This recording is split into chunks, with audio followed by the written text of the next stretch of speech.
Hello, welcome back to the Not Just a Pony Ride podcast. Today we are diving into a topic that every single instructor deals with, whether they realize it or not: mental health in the arena. Now, here at Hetra, we are incredibly lucky to have a licensed mental health professional on staff, but we know that for a huge portion of the equine-assisted services community, that is simply not the reality. Many centers don't have a therapist down the hall to consult with. Today's episode is specifically designed to bridge that gap. We are not trying to turn instructors into therapists. Instead, we want to give you practical guardrails, signs to watch for, and actionable tools you can use right from the center of the arena. And to do that, I am thrilled to welcome someone who wears both hats beautifully. I am here with Rebecca Nichols, and I am going to let her tell us a little bit about herself. Hi, my name is Rebecca Nichols. I have been a licensed mental health practitioner in the state of Nebraska for almost 20 years. A lot of my experience comes working with adolescents, children, and families in the outpatient environment. How did you find Hetra? I kind of feel like Hetra almost found me. I was at an event and I saw Hetra there and I was like, oh, maybe someday I'll do that. And then it just kind of happened that Hetra was looking for another part-time therapist. And so here I am. Awesome. What made you choose to combine mental health hat and your horse hat? Like, when did you realize that that was something powerful and that it would change people's lives? So I've always been more of an experiential therapist. I've never really been one to do your traditional talk therapy. While that is great and fabulous for a lot of people, it doesn't work for everybody, especially where I've worked with mostly children. I've done things, more like play therapy, sand tray, all of those kinds of things. So equine mental health services really just combines and fits into that perfectly. Oh, for sure. Okay. So to ground our conversation today, what is the specific definition you would like to use for mental health when you are speaking to instructors?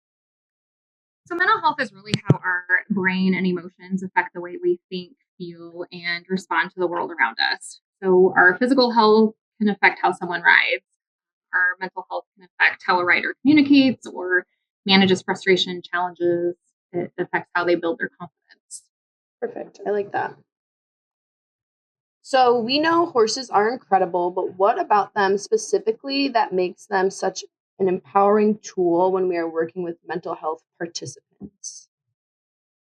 One thing that I really love, how accepting and non-judgmental horses are. I think a lot of times when people are struggling with mental health or dealing with the effects of that, that's something that they're not used to having. Mm-hmm. They get a lot of judgment, whether it's from other people or even themselves. So having the horses just be there and be present and accepting is huge. That's the biggest thing. Also, just having a moment to come out of themselves and have something else to focus on has really been beneficial to a lot of people. I think that that's something we can all relate to. I have my own horse, and even just being around horses here at quote unquote work is something that is always really peaceful for me. And I know a lot of other instructors and therapists and all of our volunteers relate to that. And that's a big drawing point for them to come to Hetra and volunteer or work here. And so I think that that is kind of a common theme around here. Absolutely. I think horses just give that calming presence. Yep. Okay, so as instructors, I know when I'm looking at a participant and I see heels down, tight grips, stiff shoulders, I'm kind of looking at those physical signs of how they are riding. But if I see a rider who looks really tense, I might just think, oh, they're a little nervous today. But from a therapeutic standpoint, how do I know if I'm looking at a normal pre-lesson jitters or a completely hijacked nervous system? How do we tell the difference there? I think the way to tell the difference is, if they're a little nervous, are they still able to ride? Are they still able to participate in the lesson? Are they still able to do their normal things? Yes, they might be a little nervous about it, but with your support, they can get through it. I think when it goes beyond that is when it's starting to impact the lesson. Maybe if they're so anxious or they're starting to dysregulate that it's affecting the horse or it's affecting the flow of your lesson. That's when you really need to kind of take a step back and look at what's going on. What would be the first steps I would take as an instructor if I realized that this is a little bit out of norm for my participant? I think the first thing is just check in with them, just do a basic check in. Hey, how are you feeling today? How can you give me a feeling word?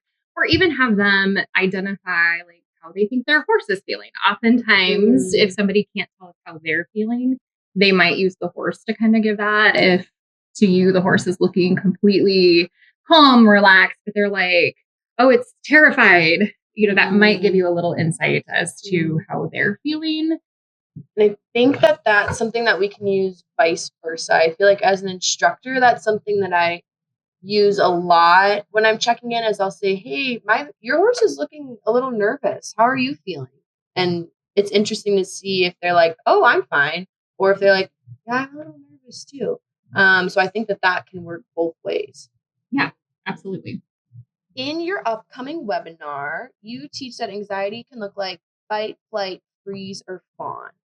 Fight and flight are usually something that we notice pretty quickly as instructors, but what does freeze or fawn look like in the middle of a riding lesson? So freeze, I kind of call it that deer in the headlight moment where you may kind of see their face just go completely blank. Maybe they're going to stop responding to your instructions, or they might be looking at you, but it's almost like they're looking through you. It's just like they're not quite present. That's typically what that freeze is going to look like. Fawn, I think, is like the harder one to recognize because it's a little more subtle. So it's going to be the participant that anytime they do anything, it's like, sorry, I'm so sorry. And it's like, there's no reason that they need to be apologizing. Or it could be, kind of that people pleasing, that perfectionist. Oftentimes that perfectionist rider that we see, it might be more of that dysregulation that they're showing. Or they just really want to do everything exactly right for you. Yep. And you just saying that now, I'm thinking we see a lot of those traits sometimes in our horse leaders as well. I know a couple of times I've had to step in and tell my horse leaders, like, hey, relax, everything's fine. Like those leaders that are like, what are we doing next? Where are we going? Where do I need to plan for? That they just want to plan so far ahead. How do you think that our horse leaders and our sidewalkers and our volunteers just in general can affect our participants and us? Yeah, absolutely. I think that's one of the harder parts of this type of environment because you are having to navigate so many different things all at once. So you're not only looking at your riders' health, mental health, and where they're at, but you're also having to look at everybody else because maybe your horse is responding to something going on, but it may not even be the rider that they're responding to. So it's kind of checking in with everybody. I've done that. If I'm noticing my team is something's off, I'll check in like, hey, participant, like, how are you feeling today? Hey, can you ask your horse leader how are they feeling today? And kind of do that check in with everybody because energy meets energy. So if one person on the team is having that heightened energy or more anxious, that can absolutely impact everybody. Yeah, I like that. Energy meets energy. I think that is important to remember for ourselves and for everyone on our team at the same time. So, along those same lines as the fight, flight, freeze, or fawn, when an instructor sees quote unquote disobedience or stubbornness, or we have a rider that's suddenly acting silly and unfocused, what might actually be happening? Yeah, so I kind of referenced, the iceberg of behavior. Like what we see on the surface is really just the tip of that. So what is going on underneath? They're obviously dealing with some type of emotion, whether it's they're nervous, they're scared, they might be embarrassed. It could just be that they're becoming dysregulated. That might be that first sign of that they're not doing well. And sometimes I think it comes from that fear of failure. I think when people kind of get silly, that's a way to try and distract and take the attention off that, or to get the focus somewhere else where they're feeling more comfortable. If you're getting ready to trot and maybe they're nervous about trotting, they're going to, start acting silly and goofy to try and distract you long enough that, oh, maybe now we're going to be out of time. So it's kind of an avoidance. Okay. Too. So if I'm an instructor and that's happening to me, how would I pivot my lesson to keep it successful, but we might have to work on something else?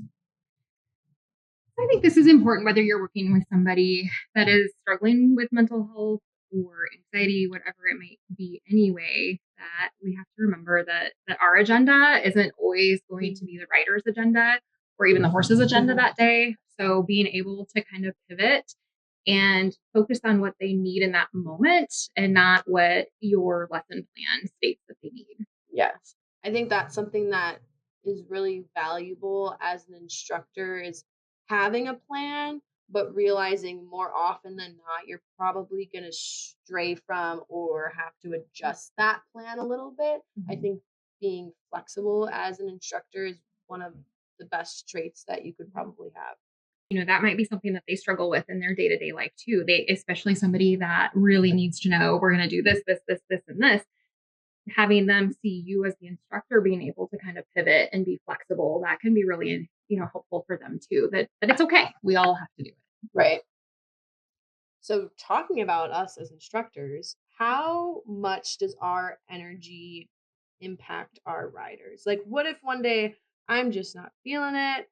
I've had a long day. I get in the arena and I'm just like, ugh, how do I navigate that as an instructor? Yeah, like I said before, energy meets energy. I think especially when you're working with kids, they're more perceptive and they read us more than we give them credit for. Mhm. So oftentimes they're going to pick up on that. So sometimes it's one of those, like, you just kind of have to fake it till you make it, kind of like find something that you're like, okay, I'm going to pretend that, it's almost my birthday or something. I'm just going to try and get my energy up a little bit. But it's also being true to yourself. And if you have something going on in your personal life that really is impacting your ability to be in the arena, finding your own ways to cope with that, or finding your, knowing your limits and finding those boundaries. And you might have to go to someone else and be like, I don't have it in me today. Is there somebody else that can take this lesson for me? Or, maybe it's like you're not in it for a mounted lesson, but maybe there's something that you could work with on the ground and that's going to work. Again, it's that flexibility. But I don't want instructors to feel like they have to be, superhuman and shut off their emotions and what they've got going on too. Right. I think a lot of the time too in equine assisted services community, we might be short staffed, we might be the only person, and I think that that is something that's really hard, but very real instructor burnout and figuring out we can't pour from an empty cup. And so I think taking care of our mental health as instructors so we can show up for our participants how we need to is equally as important. And I feel like that is something that we neglect a lot because we just want to help, do, but we can't pour from an empty cup. Yeah, I think, we're all in this field for a reason. We all are here because we are people that naturally want to help others. And we are usually the ones that are the worst about taking care of ourselves, because of it. So it's having your support system. It's taking your time off. It's having your coping skills, your self-care. All those things are so important. Yep, I totally agree. To set some healthy boundaries before we talk interventions, what are things that are strictly inside an instructor's scope of practice when it comes to mental health? What are things we can do? So things you can do it's observe, observe your rider. Are they, did they suddenly have a huge change in their personality? Maybe they're normally super talkative and then all of a sudden over the course of a couple of lessons, they're hardly talking to you at all. Like they just don't show motivation. So it's observing, listening to them. If they came in from school that day and they're just like, I have the worst day at school, let them talk about it for a minute. Let them take a couple warm up laps and tell you about why they had a bad day. We all can listen. Support, encourage, talk to caregivers. If you are noticing a big change in your rider, talk to the parents or the grandparents, whoever that caregiver might be, and just be like, hey, is everything okay? This is what I've noticed. Because sometimes the parents may not have noticed that anything is going on. So those are all of those kinds of things that you can do as an instructor. If I'm an instructor and I go to a caregiver and I ask those questions and they come back with something that I don't know what to do with, like information that I'm like, whoa, I don't know if I'm equipped with this information, then what do I do? And that's the harder part. It's like, okay, well, now what do I do with it? I mean, if you are in a center that you're fortunate enough to have, mental health on staff, definitely go to them and just be like, hey, can I consult with you for this? What can I do with that? But I think just being curious and asking more questions of the caregiver, like if they're like, yeah, they've been making really concerning statements, you could even ask like, hey, so are you guys, how are you guys addressing that at home? That kind of thing. You can always offer referrals too. Like I know sometimes parents know that their kid is struggling, but they don't know where to start for help. So having a resource guide, maybe that you can offer to hand out of some community resources. If you're ever really concerned, obviously you're going to encourage them to reach out to like their doctor, or if somebody's ever making truly active suicidal statements, referring them to the nearest emergency department is going to be appropriate. On the flip side of that, what are things that are absolutely not inside an instructor's scope that we have to say, I can't accommodate that? I think a lot of times now we're all kind of, we go out and we research diagnoses and stuff. So then we think we're all able to kind of diagnose people. That is one thing that you're definitely not going to do as an instructor. You're not going to be like, oh, wow, they're really hyperactive, so they obviously are ADHD, we're obviously not going to diagnose. We aren't going to do anything that would be considered treatment of any type of mental health diagnosis. So if they come in with trauma, you're not going to deep dive into their trauma, those kinds of things. Another thing is don't promise confidentiality. If they do disclose something to you, don't ever promise that you're not going to tell anybody, because oftentimes that happens and then they're like, oh, I just said too much. Please don't tell anybody. Please don't tell my parents, or please don't tell whatever. We know that we have to report those things sometimes. Perfect. I think that's really good advice. What are some things that we can say as an instructor to someone who is struggling? So like, why should we stop saying things like, oh, you're fine, or just calm down?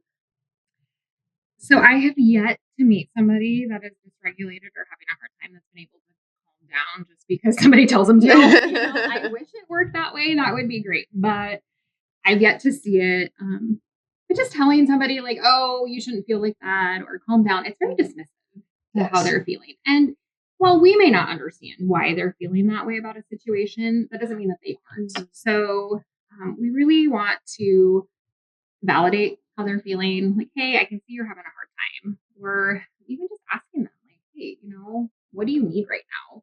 Maybe it's just they need to take a lap around and just have a moment to breathe, whatever that might be. But yeah, we definitely just want to kind of watch that we're not dismissing how they're feeling. I think sometimes we as instructors think too much about stuff. When I tell people a lot, just don't be weird. Like, obviously, if I see a participant who is struggling, I'm going to say, hey, what's wrong? How can I help you? I think we trip over trying to find the right words or not say the wrong thing, when we can just think, what would I tell my close friend or my younger sibling if they were struggling? Just simply being a human is sometimes all that our participants need. And sometimes we don't have to say anything at all. Sometimes just being present and being with, and them seeing that you're there to support them and that you're going to, not judge them, and accept them. I think that is sometimes the biggest thing. Silence sometimes can be more powerful than having the right thing to say. I think sometimes as instructors, we're also afraid to be silent. And that's something that I've gotten used to a lot. Usually once I get all my participants on, and if it was kind of like a hectic mounting and I had a lot of adjusting to do and now we're running late, I will just let them walk for a minute or two. Like, once I'm in the center and everyone's on, I'll just let them walk for a minute or two and everyone's just silent. And I think that is a really good reset, at least for me, and a tool that I use a lot to not keep carrying on that chaos and that energy from the first 5 minutes of like trying to get everyone on and mounted. Yeah, and sometimes if I'm in that kind of mode myself, when I'm in kind of more of that instructor role of things, it's like I will give my riders like, hey, talk to your horse team about XYZ, give them a prompt.